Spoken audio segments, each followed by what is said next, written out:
What's going on, everybody? Welcome to the Purple People Podcast. I am lazy today, and I did not type in the episode number to scroll at the bottom for you, so I'll do that now. This is episode 616, Ireland woes. The Vikings played in Ireland yesterday for the very first time in NFL history, a game in Ireland, and the score did not reflect how terrible this game was for the And most we part. blew it. We suck again! Hey, where's Paul Allen? As usual, I'm going to take that down, and we're going to do a ticker there. God, I just got to get my shit together today. I was ready to sell everything. Fire sale, trade Jefferson, fire Kevin O'Connell yesterday. It wasn't that bad. But No, actually, that was kind of my takeaway too. Is that sitting here today, I'm like, it's not that. I mean, there's issues to talk about and address, but no, it's not that terrible. And there's definitely a lot of blame being passed around on social media, and I'm not sure how much of it is warranted and who it's directed at. Yeah, a lot of Carson Wentz hate right now, and A lot of God, people questioning Kevin O'Connell's play calling too, which I mean, I understand there's some things you can scrutinize about it, but what are you really going to do? I just don't understand you talk shit on the reigning coach of the year. He's not the issue here. Could he be better? Absolutely. But he's not the issue.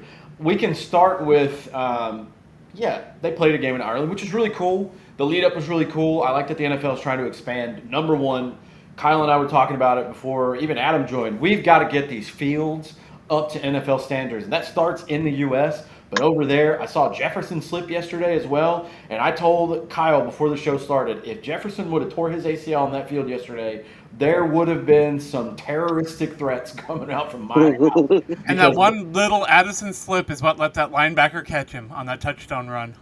That's unbelievably frustrating that he broke coverage as well as he did, and that was not a touchdown. If that would have been a touchdown by Addison, think of all the time they would have saved on the clock, for one thing. Yeah, did you see his foot slide when he tried turning to run towards the end zone?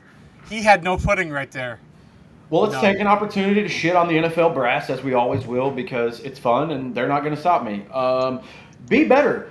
Don't cut corners on things. Number one, we'll pound this until the end of time. Hire the referees full times. You fucking jackasses. Hire them full time. Stop being lazy. Number two, fix the fields. Fix the damn fields. That's all you gotta do. No! I mean, I understand this is just a temporary field, but still, it's a playing surface. That's your and everybody on product that out there. surface is, millions of dollars in assets. I mean, you got to protect that. Protect your assets, and then I'll let you two have the floor on this because I want to give you guys, because I'm fired up about this game. They need to make the roster bigger for shit like this. Oh, I've been pounding my fist on the table for this. Please, Kyle. For so long that I really think you need to have a larger than a 53-man roster, or at the bare minimum, can we just let all 53 people dress on game day? Yeah, needing game day inactives is stupid. Just deactivate the people who are injured, who are not going to play because of injury concerns, whatever, through the week, and then just everyone else stay active. And my whole thing for this right now is over on Vikings Reddit. There's a big post, a big discussion going on about how do you develop backup offensive linemen, because the Vikings are having offensive line injuries right now. And spoilers, guys, the only way you get better at playing at football is by playing football. If the Vikings want to have better depth, if the NFL wants to have better depth on offensive line or any position at the quarterback position, you need more players in your facility that your training staff, your conditioning staff is actively working with and coaching throughout the week to get them up to par and up to standard. And you don't get that by playing in the XFL or Canada. I don't even really think you get that on the practice squad as much. Like, these guys need to be on the active roster and out there. And it's how much money does the league rake in? The billionaires, the owners, can take a little bit less money and give us a 60-man roster. That's a start, right? They could easily do that. They choose not to. And it's the same thing with corporate America. Everybody at the top wants to get more and more. I learned this a long time ago, and it stuck with me, and it never left because it's still true, and until somebody proves me wrong, I can't not say it. When's the last time you heard a very wealthy, very good company say, we don't have to do better than we did last year? Every single time it's, well, we got to have more profit than last year. Yeah. When has a company said, hey, let's match last year's quota? It's always, we got to do bigger, we got to do better. The NFL obviously is never going to say that, but it's still like, I feel like only like 15% aimed at the right things, and then the other 85 is aimed at how can we make the owners of the team even more rich, and we can just share in this, good old boys club. It's really frustrating.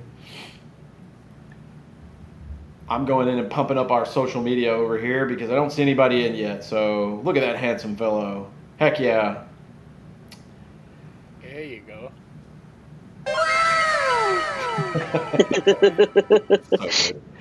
So yeah, let's talk about the offensive line. I think that's the elephant in the room. Kevin O'Connell is not the issue here. Somebody put the graphic up yesterday. It's Darisaw, Donovan Jackson, Ryan Kelly, Will Fries, and Brian O'Neill. They have not played one snap all together as a unit. Likely will not. Probably won't. Yeah. I'm still waiting to hear Brian O'Neill news. I don't know if you've heard anything, Adam. I didn't Google it. They were before the supposed to show. do an MRI, and we were supposed to hear what that was today, but I have heard absolutely nothing. Good. Brings another good point. Kyle, go on to your point about adding or subtracting someone from the team. Well, I guess if they subtract, it would be really easy. But if you wanted to bring someone in, did the NFL intentionally sabotage the Vikings? I don't know if they unintentionally sabotaged us or if this is just a thing that we didn't think about. But, the Vikings with these 2 back-to-back games in Europe right now, if you wanted to bring in a player from your practice squad, I suppose you could fly him overseas and do that. But you know how sometimes, like during the week, hey, the Vikings worked out X amount of players. They worked out, a couple linebackers and an offensive lineman or whatever. How do you do that when you're in Europe? How do you do that, right? Well, think about this, too. I mean, okay, so after week 4, C.J. Ham is eligible to return from IR. Yeah. Does he hop on a plane now from Duluth and head on over to London? Hey, if he can block, get your ass over there right now. I mean, I would. That's a valid. I don't know. Did C.J. Ham go with them on this trip? I don't even know if they're planning on activating him. Probably if it's precautionary. If he's not absolutely ready, that I would say they'd wait. Because remember, after this game this Sunday against the Browns, they're going back home for a bye week. Hate the early bye week, but they have to have it after being. I kind of love the early bye week the way this season is going. Oh, yeah. At first I hated it, but now with all the injuries, I'll take it.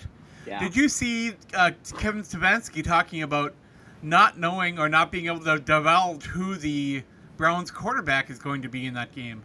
Ooh. Are they really playing that game? They are. No, I did not know that. So, are we going to get Shedeur Sanders? Shedeur, maybe. I'd be more worried about Shedeur than Joe Flacco. Yeah. I mean, if I'm being honest, younger, more athletic, not a lot of tape, I'd be worried about that. But I'm concerned about this team regardless. I'm going to lay it out here and just tell you how team? shitty The of a Vikings fan. team? Yeah, That's a blanket statement. Yeah, I'm so concerned about the Cleveland Browns. I had to tell you guys. I'm concerned about my heart. fantasy team as well with all these injuries. Dude, I'm fucking ruling at fantasy. We got to talk about that. For how shitty the Vikings are doing, I'm kicking everyone's ass after week 1. It's crazy. There you go. Yeah, so I've been very up and down. These guys will tell you I've crashed out twice on this team this year, and I'm real pissed at them. But what I realize is if this was a team that looks as bad as the Saints or the Panthers, I wouldn't be as upset as I am now because they are in that giant middle bubble of don't really know what they are, injuries kind of suck, and they're kind of just blech. They're very hot and cold, and I think inconsistent a month through the season is the perfect word for this team. They are very inconsistent. A lot of dumb penalties yesterday, but how can I really – and I said it yesterday. I was like, man, this team is so fucked at quarterback. And Adam – perfect reply back was like, this team's fucked at O-line. And I'm like, you know what? He's right. I'm judging Wentz right now, and he's getting his ass kicked out there. I actually have a really interesting question for you guys. Did you guys notice that 10 minutes before kickoff, the teams were informed that the play clocks at the end zones were going to be removed for this game? I didn't know that. I heard about it. So the after quarterbacks didn't even know what the play clocks were unless they looked up at the scoreboard. Do we know what the thought process is with that? I have no idea. I know I don't like it. Just You know what? You just harkened a favorite Mike Zimmer memory of mine. Remember when he shit on the Chicago field? Yeah. He was like, can't get the damn play clocks right. Yeah, I do remember that.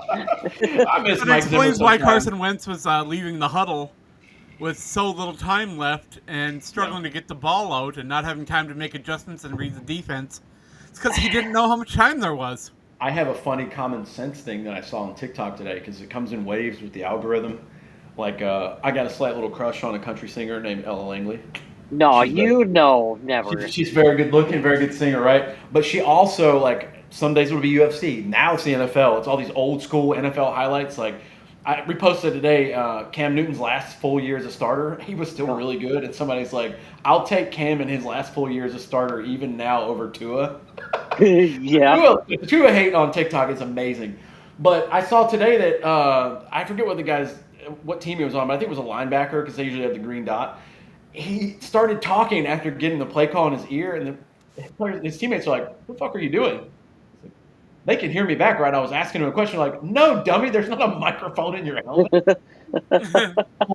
Then they just clowned him. Everything's like, "Hey, you want to ask up there and make sure it was right?" Like, that's pretty funny, and that's the stuff I live for the NFL. I wish I could get more of those stories, but anyways, back to the game. I feel like, for me personally, this is a game where now I can start making some blanket statements, even though it's probably a little too early in the season. I feel like I can make some blanket statements about the team, and I do feel like they're capable of winning games, but I think they're not, like, this is not a playoff caliber team. But they can still, they're going to be wily, and they're going to play spoiler, and they're going to be unpredictable. I think that's my first sort of thing, is that my second point here,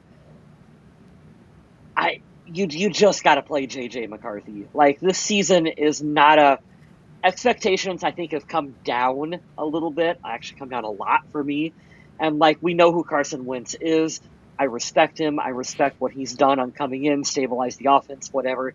But for me, this season is like, we're not winning the Super Bowl. You drafted McCarthy when he's healthy. You put him in, you play him, and you see what you got. And you eat your lumps that come with that. Because there's a lot of people saying, like, oh, now you got to wait till the bye to bring back McCarthy. And then you got those people saying, well, the Eagles are next, so maybe we should not put him in against the Eagles. Spoiler alert, it doesn't matter who you have a quarterback. We're not beating the Eagles. It's not happening. I would bet my mortgage on that for that month. It'd be like, hey, are you sure you want to wager that? I'm like, that's the most surefire bet of the day. They are clearly a better team. And when I say this, I know it sounds bad, but I'm glad we do this the day after and not the day of, because I would have been an asshole yesterday. This is not a championship team. It's just not. No, it's not. And it sucks because that's all we've been waiting for our entire fandom and lives, right? But there are positives to it. What I get worried about is, even though you signed him to a mega deal last year and he's, a year and some change into it, I really worry about Jefferson wanting to leave because you're not going to replace him and upgrade. At best, you can try to get in the neighborhood of where he could be. I worry about that because he is in his prime, and how many years of that shit is he going to want to go through? Because let me be pessimistic for a minute. Let me do my Trump hands. Let me do it.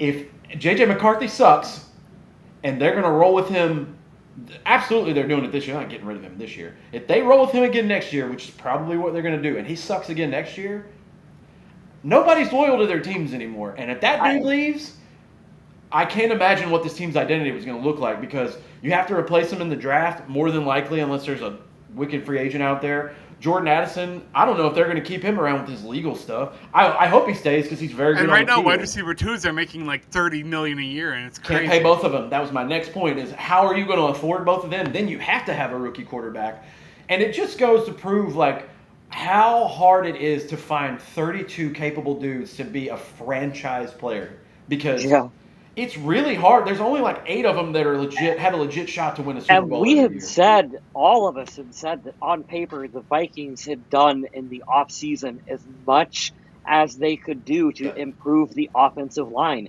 And I think all 3 of us thought that they did a fine job with it.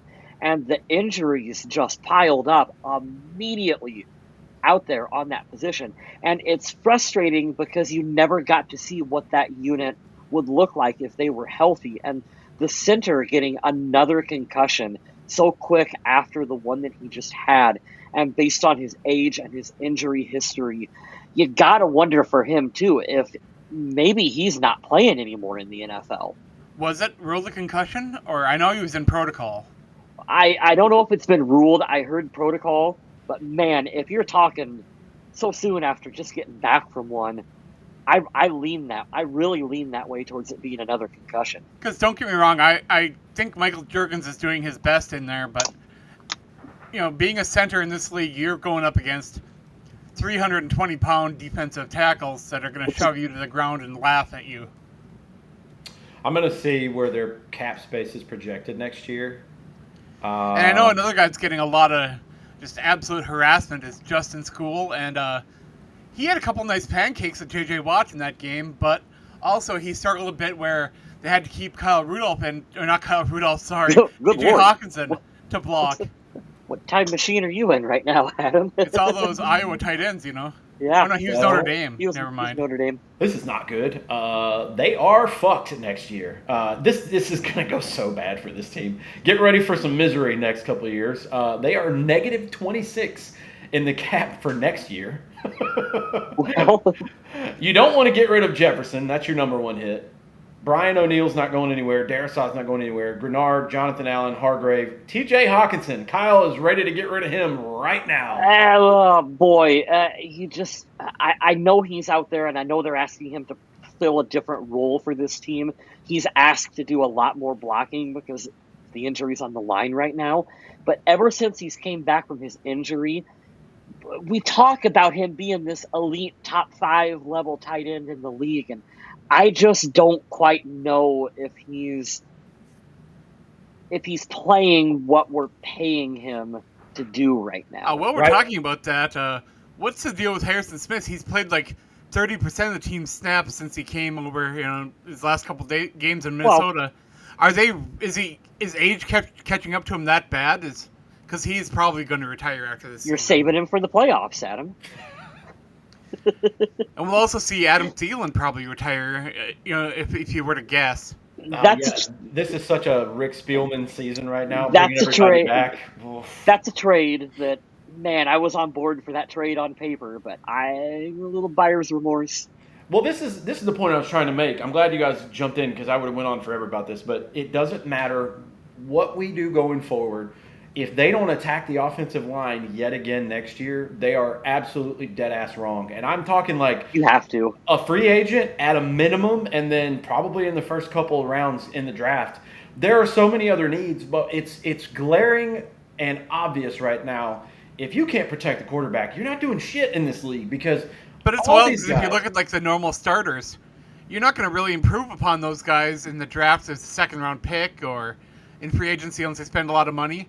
You're drafting and going for some depth, and you can probably get some cheap backups and depth, and that might be the smartest move because I don't think there's a player on this Vikings offensive line that you're going to want to replace as a starter. I'm willing to take my chances because if they're not playing, we got backups in anyway. With who? I don't care. Go draft somebody in the first round. So you're going to cut Christian Darrisaw? What? I didn't say Darrisaw. Why would you? Don't rage bait me. Brian O'Neill? Jesus Christ. You know I'm not talking about those two guys, Adam. Bill Fries? Who are we talking here? I don't know. Maybe the 31-year-old center that they whiffed on that's not even playing 4 games into the season. He's not playing right now. Great before. He never had a problem with I don't have an issue with that. See, you're missing what I'm saying. I'm not saying when he's playing, he's not playing great. But if you're not there, he's not playing. We're fucked anyways. So why wouldn't I want to go get a young, cheap, healthier player and take a chance? Because that was the risk coming in from anybody that's in Colts Kingdom over there. If you talk to them, they're like, hey, they're good, but they're going to get hurt. And that's what sucks. I'm not blaming the guys for having injuries. That's fine. But availability is the best ability, right? Always that saying. You got to do something to protect these quarterbacks because we're doing a disservice to anyone not having – it's a drop-off on every team. Everything that I say is a double-edged sword. If you don't have a quality offensive line out there, it doesn't matter who's at quarterback. There's probably 2 dudes in the league that could run around and save the team. But no, God, no, I'm not talking – Darrisaw and O'Neal are my only hope for not jumping off a building. You see, when Darrisaw came back, the whole team changed offensively. I'm down with those guys, but the guard we drafted is playing really pretty well. He'll be fine. Fine. I'm fine with that. But it's the fact that no matter what we want to do, if that's not in place, it doesn't matter who's back there. We don't have. I'm just down for getting some depth and talent behind these guys because right now our starters are looking pretty good, but behind them, if somebody goes down, Yes. it's rough. Yeah, it's real bad. I'm with And you there. I'm like, I'm glad you brought that up, because I do think that depth is obviously it's really important to winning in the NFL. But you look at the struggles that the Vikings have had drafting the past couple years. Usually, you get your depth pieces from having solid drafts where you hit on not just your first round picks, but your late round picks and your. And I know that we've had some undrafted guys that have came in and stepped in and played well too.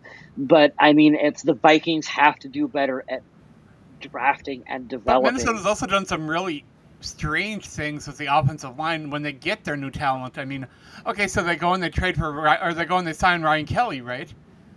When Yep. it was Garrett Bradbury, they cut him.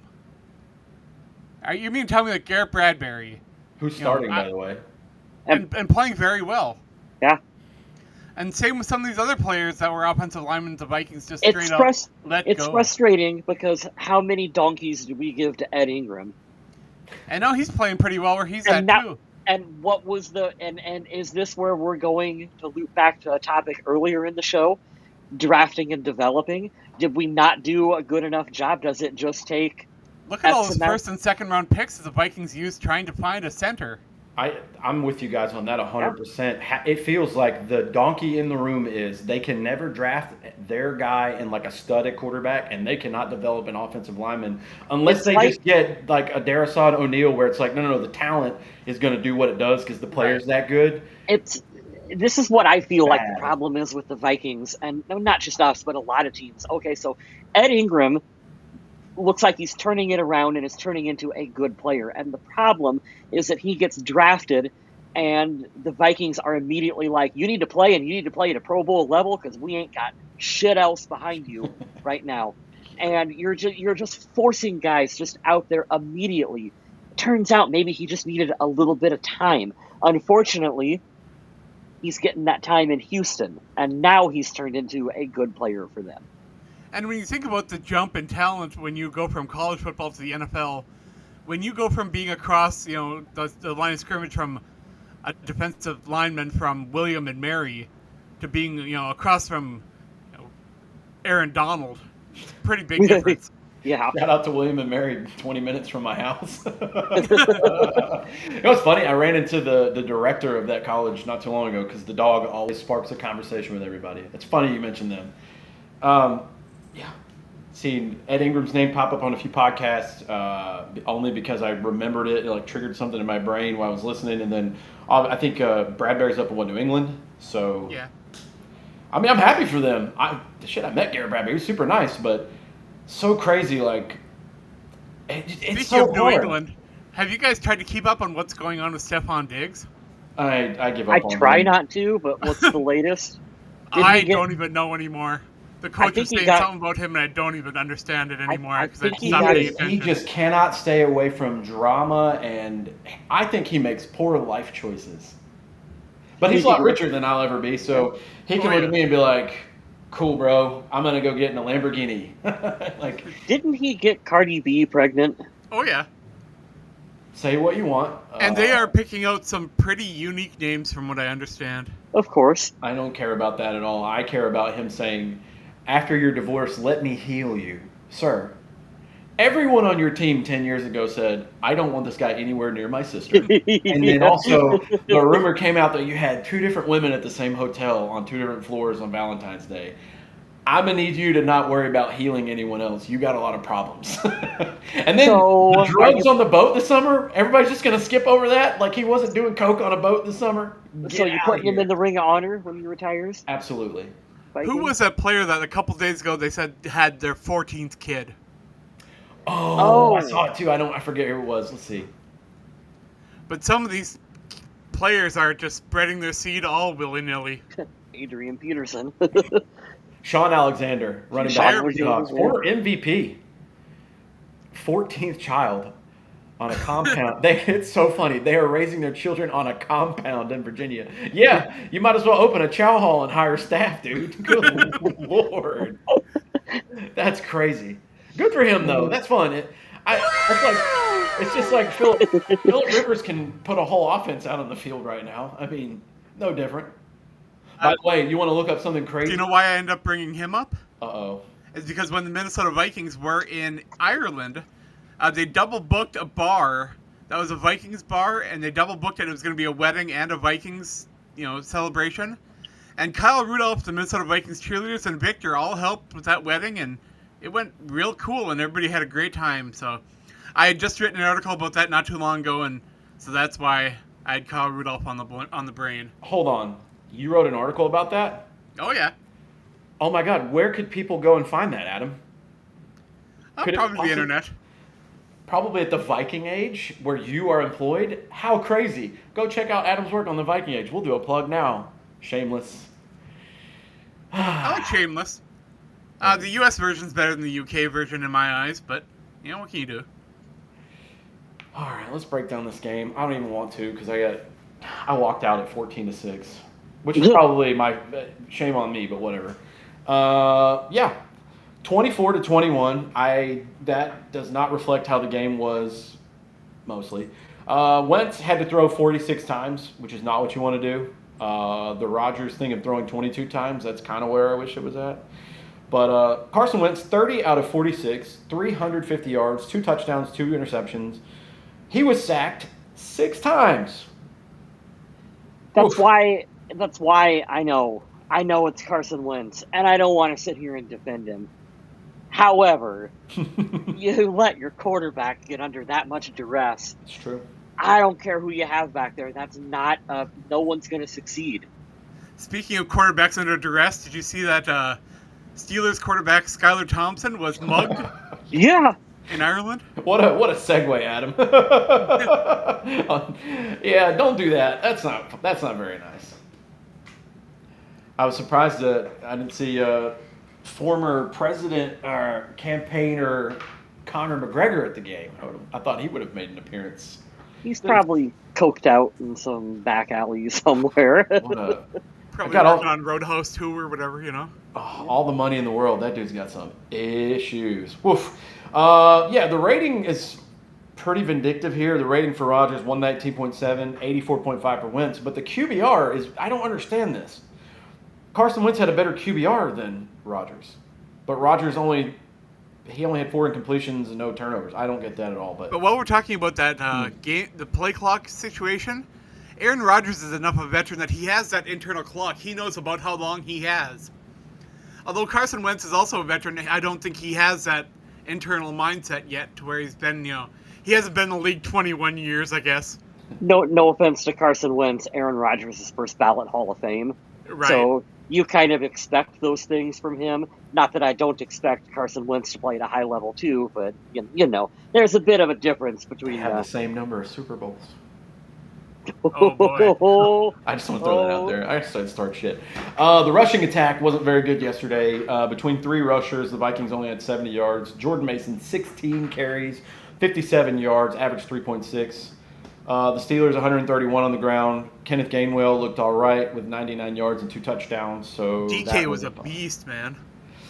Yeah, we got to talk about receiving. So Jefferson and Addison 8, both over 100 yards. Addison's catch rate to his targets wasn't very good. Yeah, 4 out of 8's not great, but whatever. I'll take it for the first game back to have over 100 yards. I'll try to find the silver. But his purpose out there was to stretch the field, and I think he did that. Yeah, absolutely. Yeah, if I was to give out a game ball, I actually think I would give mine out to Addison. It's going to be a pretty big shot in the arm getting him back on that offense. And that's no offense to the other receivers. I actually really like Naylor. I think Naylor's pretty darn good receiver 3 for this team. Oh, you might as well do game balls then if you're going to go there. I'll give mine to Jalen Redmond, who had You 2 bastard! That's who I was going to pick. Yeah.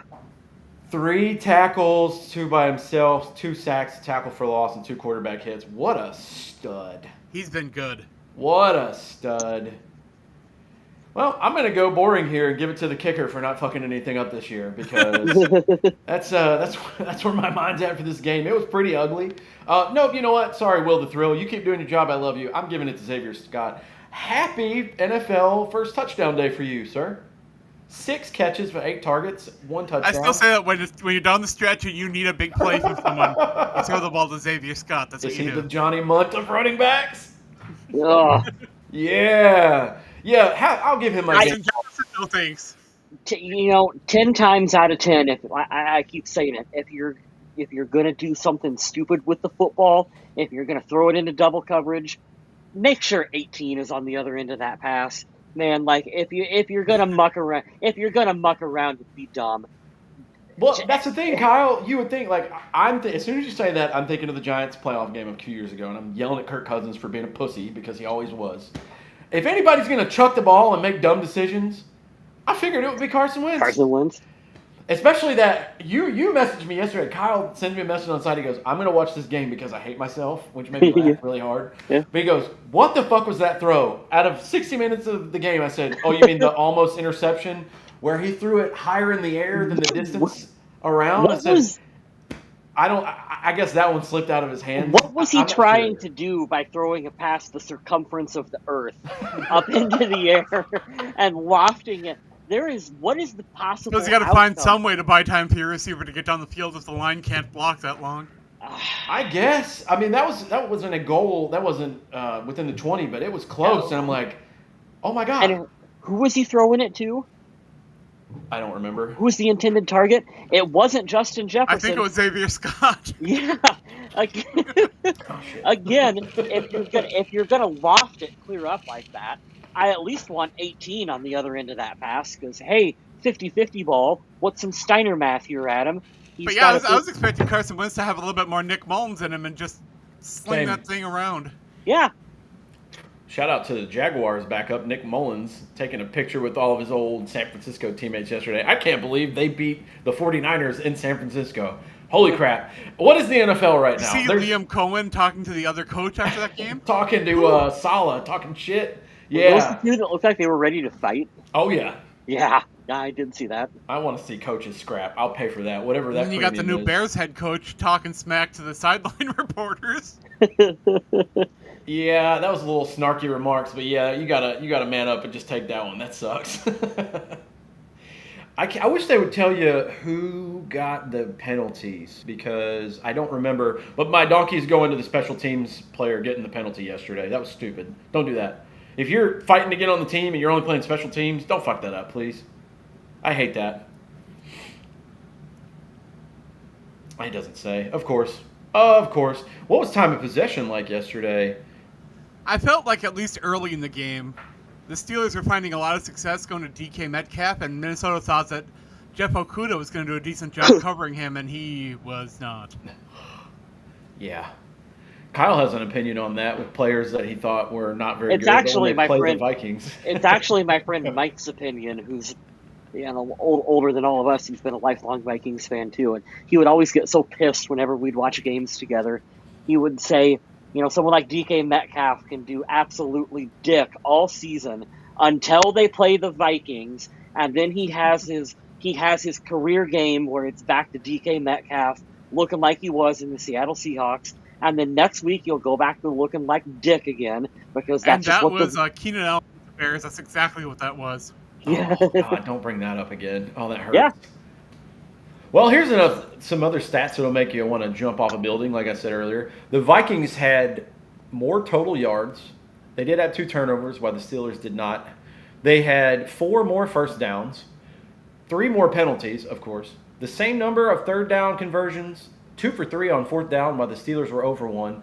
2 out of 4 in the red zone. The Steelers were only 2 out of 5, and they possessed the ball 7 minutes longer, and they still found a way to fucking lose this game.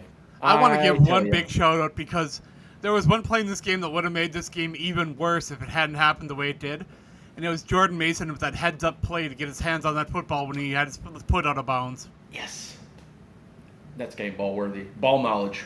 I like that. Because that could have been devastatingly terrible, and that game would never have been even in reach at that point later in the game. Not even close. Did they block a field goal yesterday as well?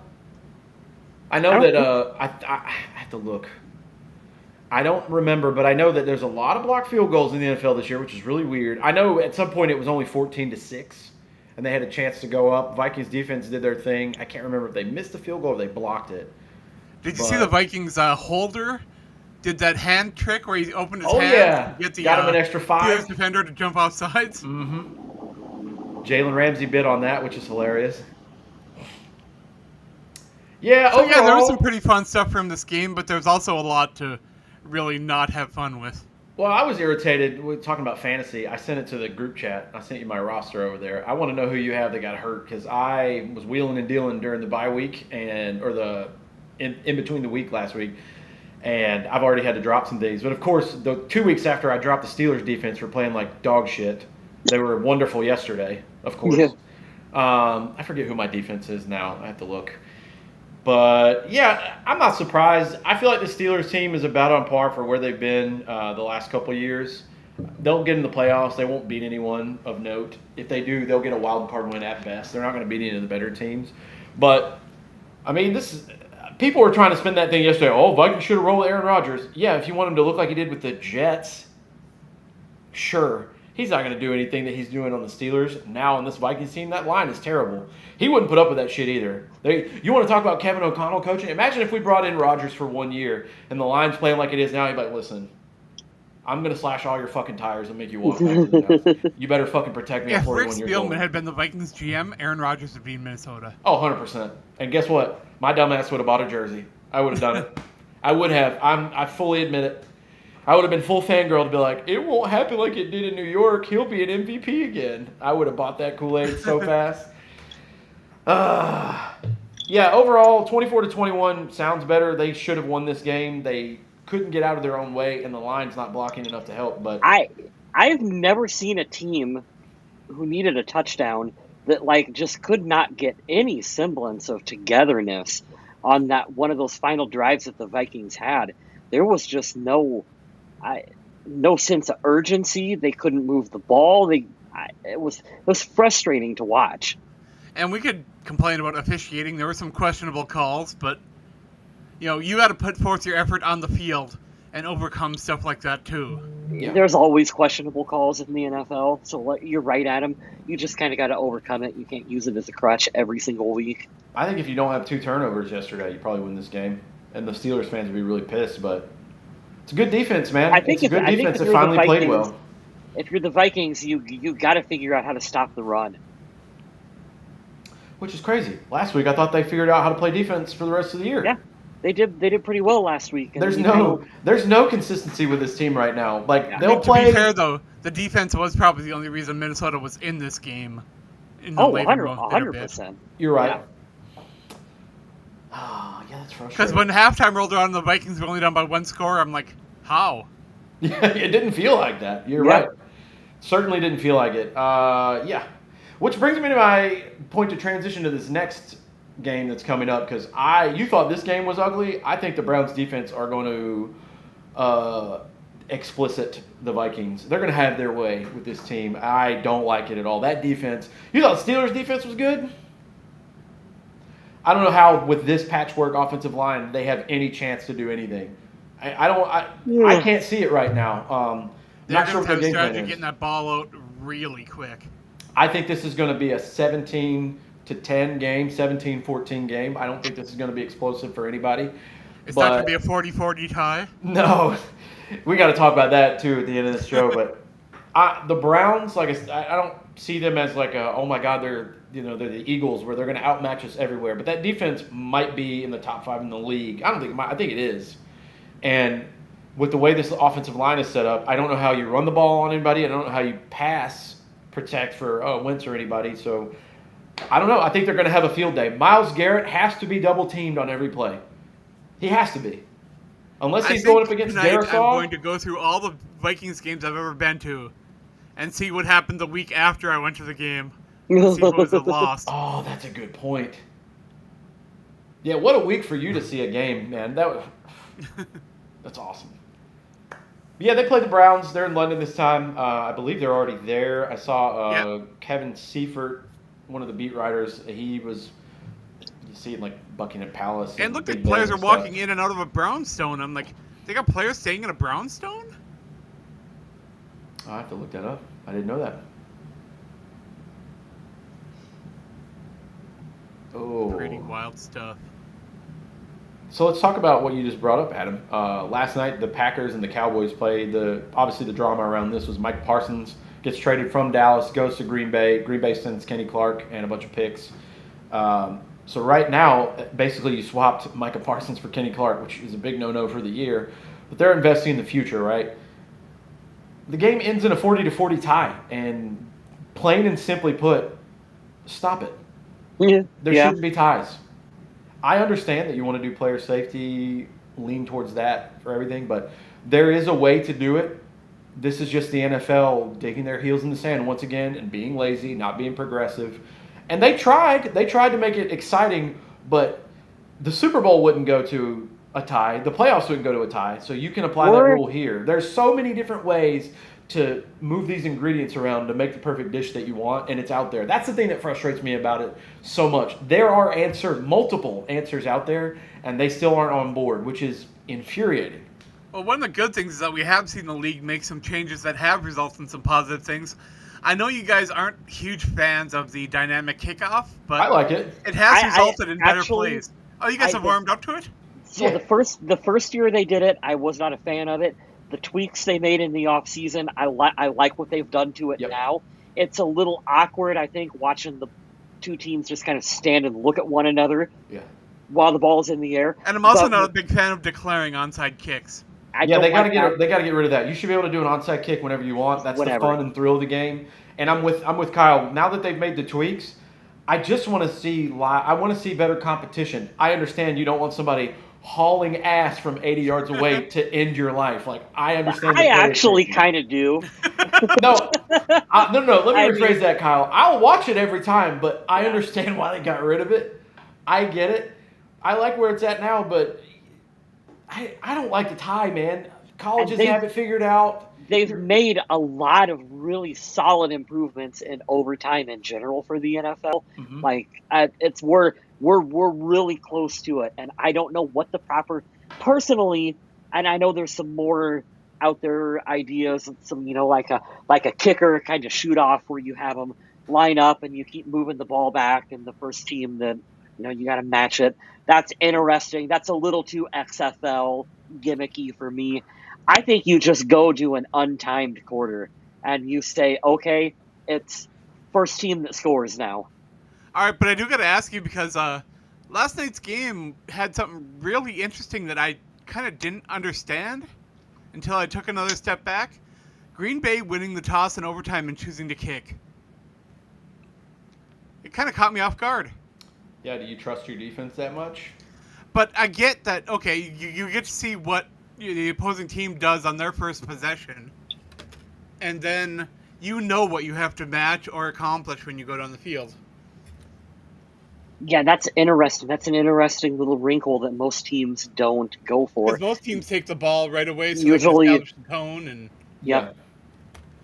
so that really caught me off guard. It's a good point, because that Adam. is not usually what you see. It's like the NFL, how every team now that wins a coin toss is like, I'm going to defer. It's like, okay, nobody ever gets defers, and the other team's like, oh, we're gonna kick. It's like, haha, gotcha. Now you're kicking both halves. It doesn't happen. I'm with you on this whole overtime thing. It's really weird with what's up, Wes? Thanks for joining in. There should not be ties. Yes, we agree. I see I'm trying to get in their brain and think about it. So, hey, you trust the defense. I would trust anything from Green Bay right now because... And they weren't stopping Dallas through most of that time at all anyway. For the third year in a row, and I stole this from Cowherd today because I wanted to see where he would own up to what his bad takes were, which is a lot. But I saw it today. They're the third year in a row. This is the youngest team in the NFL. So Green Bay's got to have a lot of faith. Dallas is what, the number 1 offense and the number 32 defense or something like that? Something crazy like that. And it just points to how wacky the season is. Even George Pickens, now that CeeDee Lamb was a little banged up, he's going to go off too when he has a favorable matchup. Like, I don't know. I figured adding Micah Parsons would be like the secret sauce to them, but they've lost to the Browns and then tied with the Cowboys. So, I mean, they're definitely not immortal, but... Meanwhile, the Lions are getting their offensive line figured out, and they're starting to click. Amon-Ra is looking like a top-tier wide receiver. Yeah, we're going to lose twice to the Lions again this year. That's going to be fun to watch. Can't wait for that. And Bears fans are definitely on their high horses right now. I don't know why. I mean, I'd be happy if the Vikings won like that too, but Someone posted, watch out for this guy, and had a picture of Caleb Williams. Was like, what, is he going to be the Bears' first quarterback to throw for 4,000 yards in the season? maybe they'll actually have a winning season for the first time since the biscuit was there. Oh, boy. It's crazy. They were a double doink away from beating Philadelphia that year. Isn't that wild? Crazy.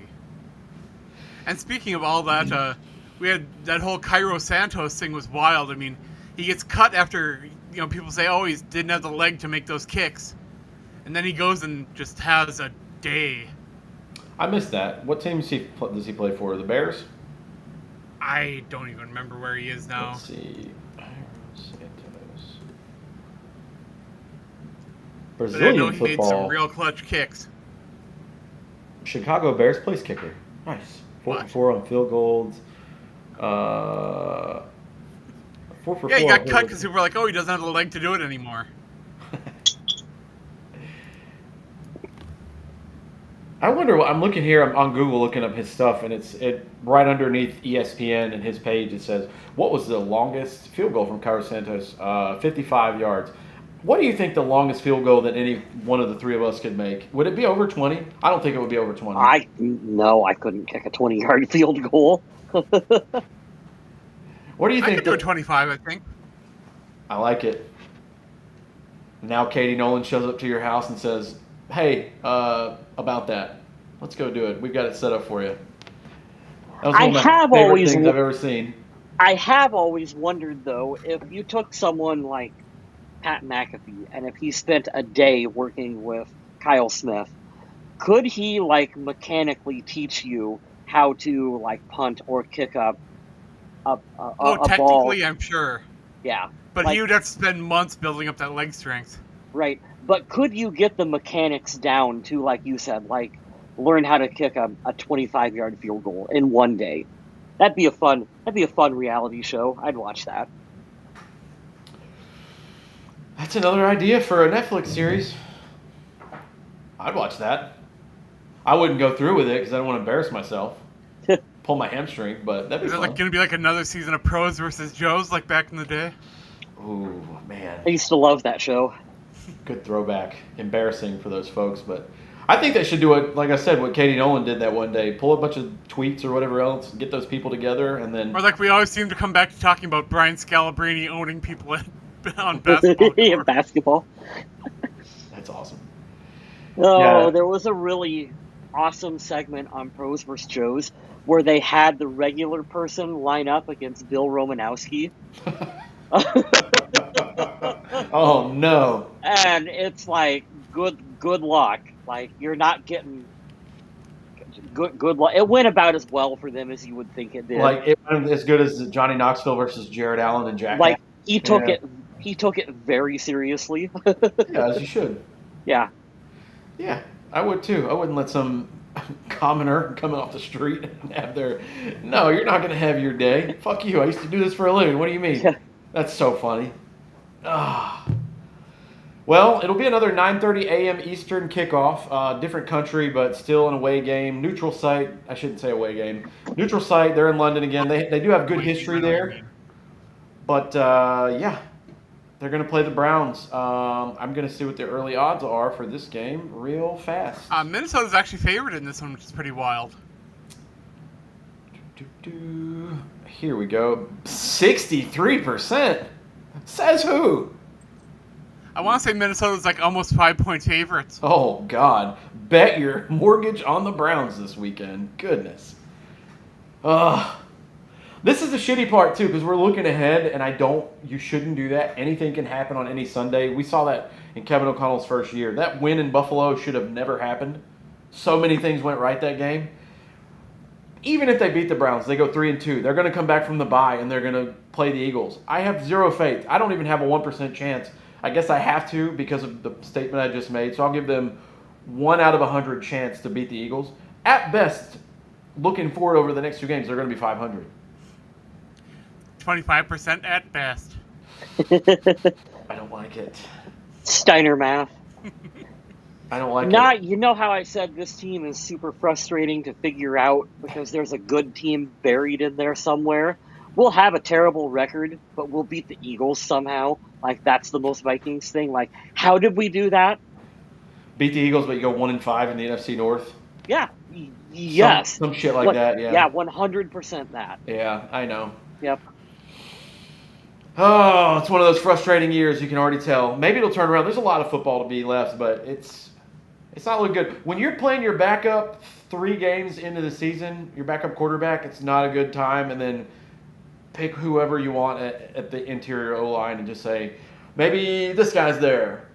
No, maybe that guy's there. Like, it's not going to be a good day. But hey, you know what? I said it when I was cooking dinner tonight. My theme that I wanted to talk about for this show, and it's a good thing to end on. Nobody gives a shit. Nobody cares that your team is hurt. Nobody in the NFL is going to be like, oh, your offensive line is injured? How can we help? Nobody's coming to save you. Figure it out. Find your grit. And I do think this team has grit. I think the coach is great. But I'm kind of with you, man. I was poo-pooing on McCarthy because he's looked real bad this season. But I want to see what you got, big boy. Well, we're kind of seeing a similar situation going on right now for the Chargers because their offensive line is decimated, and they got absolutely owned by a Giants defense that has very good pass rush. Can't wait to go there in December. That's going to be a lot of fun. That's the first thing I thought about. Because did they say like what happens to Joe Alt, how long he's going to be out? I didn't know he got hurt. Oh yeah. I didn't pay attention to anything. I was so mad yesterday. I walked out of the game before it ended, and then right across the street was a movie theater, and I just went to go not pay attention to football for an hour. Go home and put on some Tubi and relax.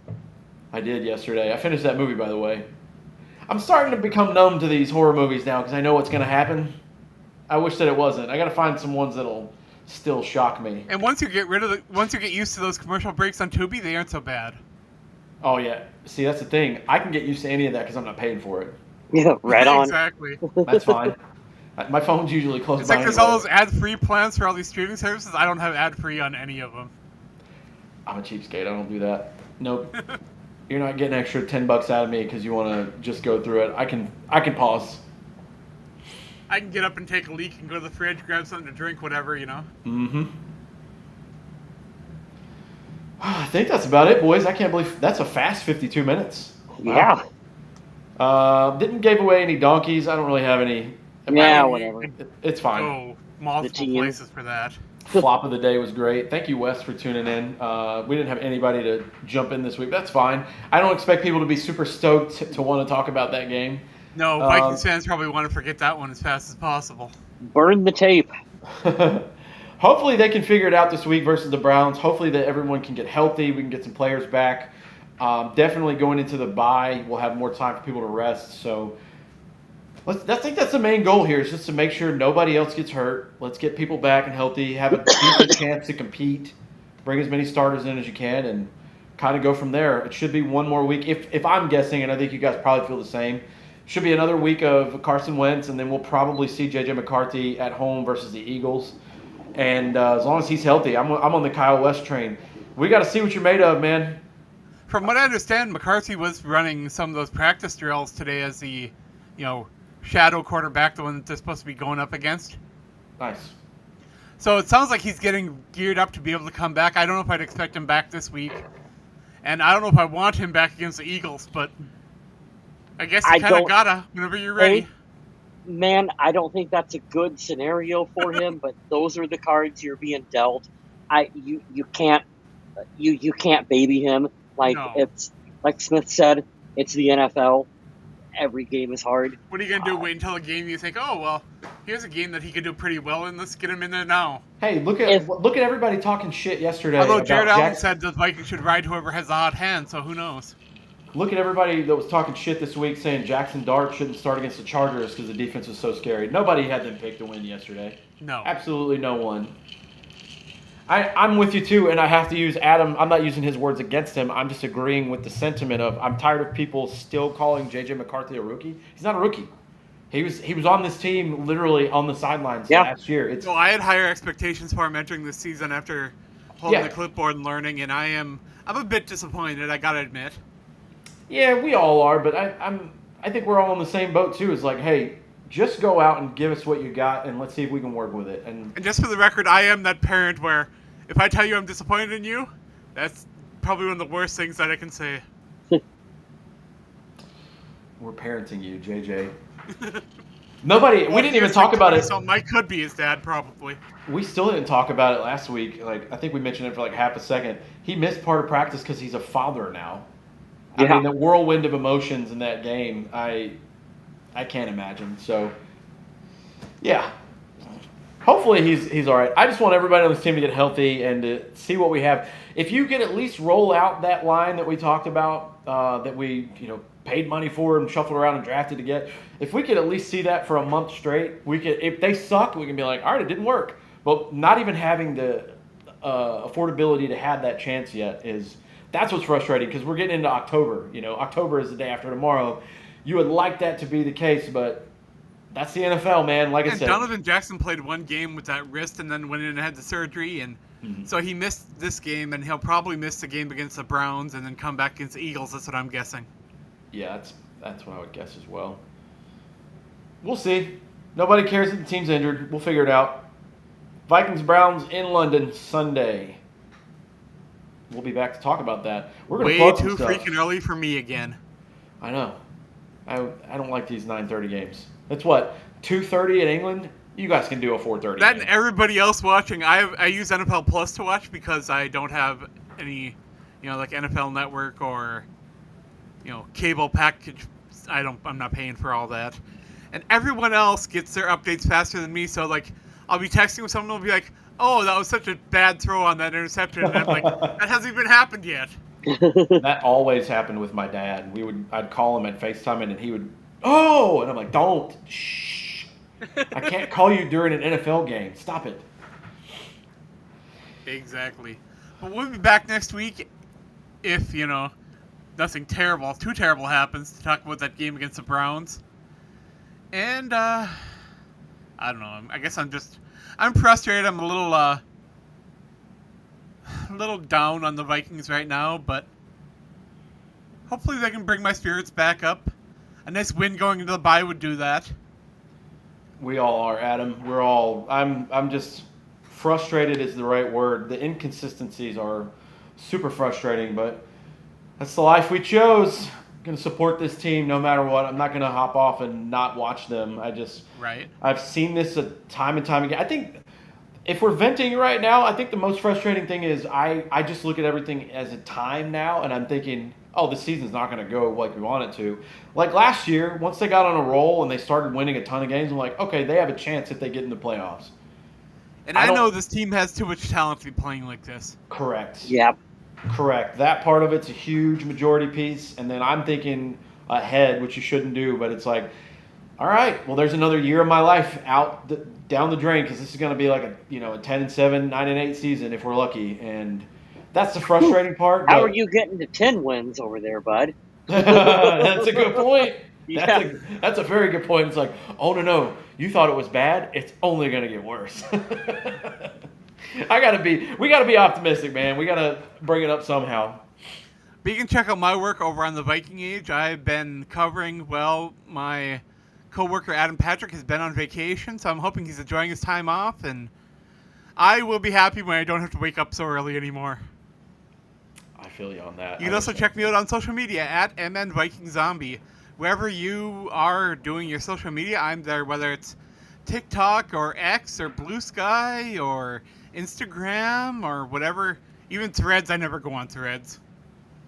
Yeah, what a failed attempt that was. It was worth a go. Yeah, I But don't know still, why I would do that. Hit me up on any social media and we can talk about, sports or the NFL or movies or Bad Bunny doing the halftime show. We can talk about any of that. You lost a follower.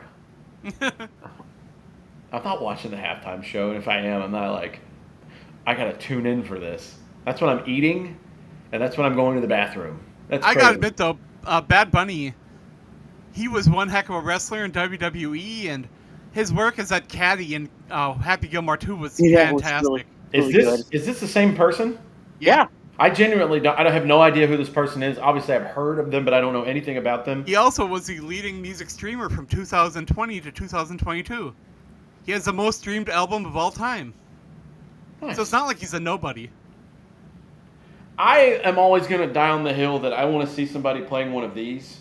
But here's my gripe with that. Even if they did have a band, like let's say they picked Metallica to go out. Well, no, Metallica would tell them to go fuck themselves, and so would the Foo Fighters. I'm thinking of like more of a pop band that has rock elements. You're gonna watch them play, and it's gonna be awesome, and then you're gonna look, and there's not gonna be a cord or anything plugged into the guitar. Well, yeah, that's why rock bands are not going to do the Super Bowl halftime shows because they're not allowed to play their instruments live. Yeah, that's my point. Like that, and they're not getting paid. Yeah, I think some of these bands, they wouldn't mind not getting paid. They just want to play. Like, you're missing out on stuff. I'm complaining because I'm an old school, musician in my mind. I think I am. I think I'm way cooler than I am. But look at what Prince did. Yeah. The fact that we probably won't ever see that again, that sucks. You need to have live music to have it. And, like, I get it. This is like an entertainment piece. But in no way am I shitting on who they pick. I don't care. I don't give a shit. Remember, like, Maroon 5, I didn't enjoy that one very much at all, and The Who sounded terrible. Oh, God, I forgot about the Maroon 5 Super Bowl. Oh, they could have picked so many better bands than that. Right, so if you're going rock, I mean, I guess they want to grab someone popular. Yep. But, yeah, you also got to grab someone that can put on a show. And I get that people like, Adam Levine dancing with his tattoos and whatnot, but... I liked that year they did the hip-hop tribute. The one in L.A. with 50 Cent. There were a lot of people that did not like that don't want any rapper hip-hop. Well, that was an awesome... Lamar told him to shut the fuck up. That was an awesome halftime show, though. The Kendrick one was great, and the one in L.A. I loved, but I think you have to like that era of music. A lot of the younger kids probably like, oh, this sucks. I'm like, shut up. You don't know any of these people, and you haven't done your homework. I mean, I like Justin Timberlake. I liked quite a few of them. Didn't the Red Hot Chili Peppers have a terrible halftime? They put on a terrible show live for me, too, in Tinley Park, Illinois. Yeah. I don't like them anyway. I don't like the Chili Peppers. They suck. They are pretty overrated. Here's another band that I think's overrated that might get you guys mad at me. Sublime. No, I'm with you 100%. Yeah, that's fair. Yeah. Actually, let's go out talking about that in the show. What are the bands that you don't get the hype around? I'll start. The Smashing Pumpkins. Smash one into my ear. You just don't like Billy Corgan's voice. Well, yeah, that's kind of... I mean, the music's fantastic. Yeah, but I need the singer to not sound like that. Every person who tells me they're a big Pink Floyd fan has the same story. Oh, but you gotta go to the concert, and you gotta see the laser lights, and you gotta smoke a bunch of... You gotta get high before you listen, man. Yeah. So, basically, you're saying you got high and you watched lasers. Everything else is irrelevant. Fuck Pink Floyd, I don't care. They suck. I'll do one. I'll do another because it's my wheelhouse. Nirvana. Bit overrated. Bit overrated. I'll die on the hill that Alice in Chains is the best grunge band, and I'll die on that hill. Because Alice in Chains is more metal. Yeah. They've got more roots in traditional heavy metal. Yeah. That's why you like them more. It is. I think you like Alice in Chains more because they're more of a storytelling band. Yeah, that too. Yeah, there are some lyrics that I have from Kurt Cobain that I go, the fuck does that mean? But as an artist, I can understand, like, I pulled it from this book. Because I've watched a lot of documentaries because obviously I like Dave Grohl. Not as much over the recent years because he's kind of a piece of shit. He's going down on my list. To be fair, I liked Nirvana more before Dave Grohl joined. That's fair. I do wish they would come back with the MTV Unplugged kind of things because that... Sorry, NC Sports, we're ending the show, but thank you for jumping in. I wish they would come back and do more of the Unplugged That Nirvana series. Unplugged in New York album is amazing. That one, I'll always die for the Alice in Chains one. I know Pearl Jam we're talking had a about great bands one. that we think are kind of overrated. Can I add Pearl Jam? Yeah. Yes. Okay. That one, see, that's one where I agree too. Like, Eddie Vedder's got a great and unique voice, but the only reason I like Pearl Jam is the musicianship. The guitar player specifically. Amazing.